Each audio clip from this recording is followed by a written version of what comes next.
To study stage. आज हम लोग त्रिकोणमिति से कुछ महत्वपूर्ण सूत्र को समझेंगे, जैसे कि लंब, आधार, कर्ण, इन सब को लेकर के क्वेश्चन में यानी बोर्ड एग्जाम में क्वेश्चंस पूछे जाते हैं और सूत्र भी पूछे जाते हैं। तो बहुत ही सिंपल सा इसका एक स्टेप है, उस स्टेप को बस आपको समझना है और फिगर को समझना है। अगर आप फिगर समझ गए तो आपको त्रिकोणमिति के जितने भी सूत्र होते हैं उससे आपको प्रॉब्लम नहीं होगी। तो चलिए सबसे पहले हम एक राइट एंगल ट्रायंगल ले लेते हैं, यानी समकोण त्रिभुज ले लेते हैं और उससे समझते हैं। तो एक समकोण त्रिभुज सबसे पहले हम बना लेते हैं, राइट एंगल ट्रायंगल।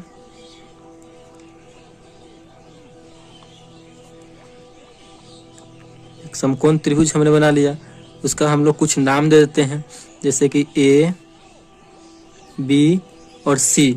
ए और बी, सी हम नाम दे दिए एक समकोण त्रिभुज का।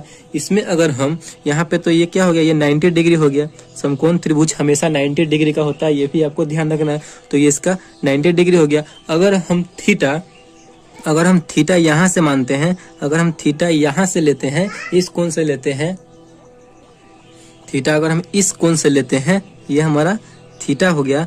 तो आपको ध्यान रखना है कि जहाँ पे हमारा 90 डिग्री का कोण बन रहा है उसके हमेशा सामने वाला जो होता है वो हमेशा कर्ण होता है। तो ये हमारा कर्ण हो गया, ठीक, जिसे हम H से डिनोट करते हैं, इंग्लिश में H से डिनोट करते हैं और इसे इंग्लिश में हाइपोटेनस बोलते हैं, ठीक।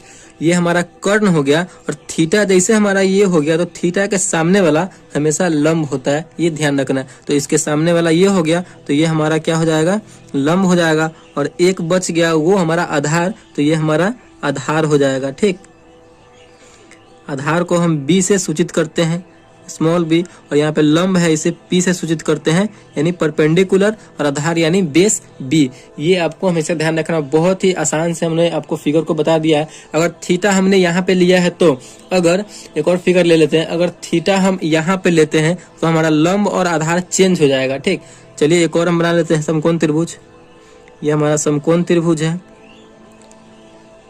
राइट एंगल ट्रायंगल है, ठीक। इसका भी हम नाम दे देते हैं ए, बी और सी। हमने इसका नाम दे दिया। यहाँ पे ये हमारा हमेशा ये 90 डिग्री ही रहेगा। 90 डिग्री हमेशा समकोण त्रिभुज होता है। और समकोण त्रिभुज के जो 90 डिग्री का कोण है उसके सामने वाला जो है भुजा हमेशा कर्ण होता है। इस बात को हमेशा ध्यान रखना। कर्ण हम ये नहीं बदलता, ये हमेशा कर्ण रहेगा, जिसे हम H से डिनोट करते हैं, हाइपोटेनस बोलते हैं।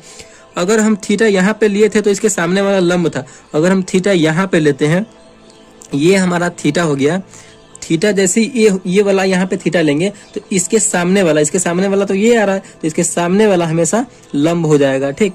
इसके सामने वाला लंब हो जाएगा और एक बच जाएगा ये वाला, ये हमारा क्या हो जाएगा, तो आधार हो जाएगा।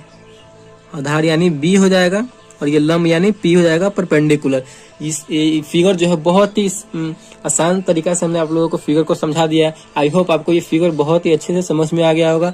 थीटा अगर ये वाला होगा तो इसके थीटा के सामने वाला हमेशा लंब हो जाएगा और ये आधार हो जाएगा। और कर्ण तो हमेशा ही यही रहेगा, जहाँ पे 90 डिग्री के सामने वाला हमेशा कर्ण होता है। थीटा अगर ये रहे तो थीटा के सामने वाला लंब और 90 डिग्री जो कोण बन रहा है जहाँ पे, उसके सामने वाला कर्ण, और ये बच जाता है जो आधार हो जाता है। बस ये ध्यान में रखना है। तो लंब, कर्ण, आधार, यही इसका रूल है, यही चलते रहता है। तो चलिए साइन थीटा इक्वल टू क्या होता है लंब, आधार, कर्ण में, उसको हम लोग एक बार देख लेते हैं। तो साइन थीटा इक्वल टू होता है लंब बटे कर्ण, ठीक। आपको 3 फॉर्मूला याद रखना है, उससे हम आपको 6 फॉर्मूला पूरा याद हो जाएगा। त्रिकोणमिति में जो है 6 अनुपात होते हैं, त्रिकोणमितीय अनुपात 6 होते हैं। कौन कौन से? साइन, कॉस, कॉसेक, सेक, टैन और कॉट, ये सब होते हैं त्रिकोणमितीय अनुपात। तो साइन थीटा इक्वल टू क्या होता है, लंब बटे कर्ण। साइन का आपको याद रखना है तो कॉसेक का ऑलरेडी याद हो जाएगा। इन दोनों का आपस में एक रिलेशन है, इन दोनों का एक आपस में रिलेशन है। साइन थीटा इक्वल टू होता है लंब बटे कर्ण। अगर इंग्लिश में बात करें तो लंब यानी पी, परपेंडिकुलर, और कर्ण यानी एच, हाइपोटेनस, ठीक। इन दोनों का रिलेशन क्या है कि साइन का लंब बटे कर्ण है तो कॉसेक का इसका उल्टा हो जाएगा। लंब बटे कर्ण है तो कॉसेक थीटा का क्या हो जाएगा, कर्ण बटे लंब हो जाएगा, ठीक।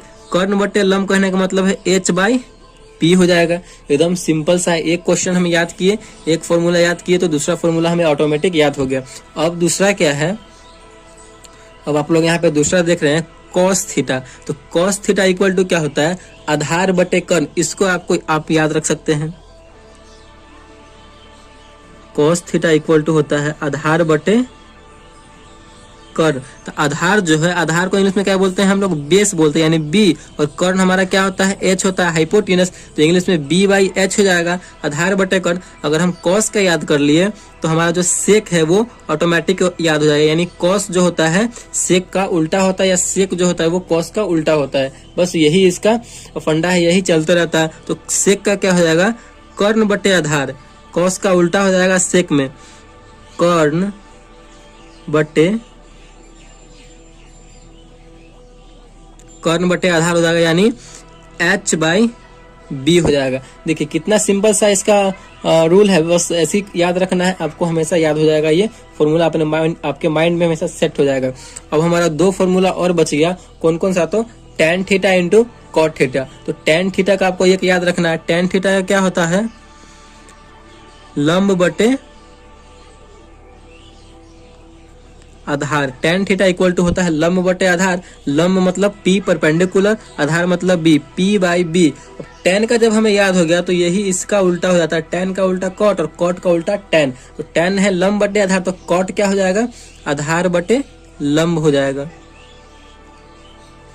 आधार बटे लंब हो जाएगा, यानी आधार मतलब B बेस और लंब P परपेंडिकुलर। बस आपको तीन फॉर्मूले ही याद रखने हैं। इसमें जो है आपको साइन का याद रखना है, तो साइन याद रखिएगा तो कॉसेक याद हो जाएगा, अगर कॉसेक याद रखते हैं तो साइन याद हो जाएगा, अगर आप इसमें कॉस याद रखते हैं तो सेक याद हो जाएगा, अगर सेक याद रखते हैं तो कॉस याद हो जाएगा। इसमें भी वही है, tan याद रखते हैं तो कॉट याद हो जाएगा, और कॉट याद रखते हैं तो tan याद हो जाएगा। बस यही इसका फॉर्मूला है, और फिगर तो सबसे मेन है, फिगर सबसे इम्पोर्टेंट है। फिगर आई होप आपको अच्छे से समझ में आ गई होंगी। अगर वीडियो आपको अच्छे से समझ में आई और फॉर्मूला आपको आपके माइंड में सेट हो गया है तो वीडियो को जरूर लाइक कीजिएगा, और चैनल को अगर नए हैं तो सब्सक्राइब जरूर कीजिएगा। Thank you.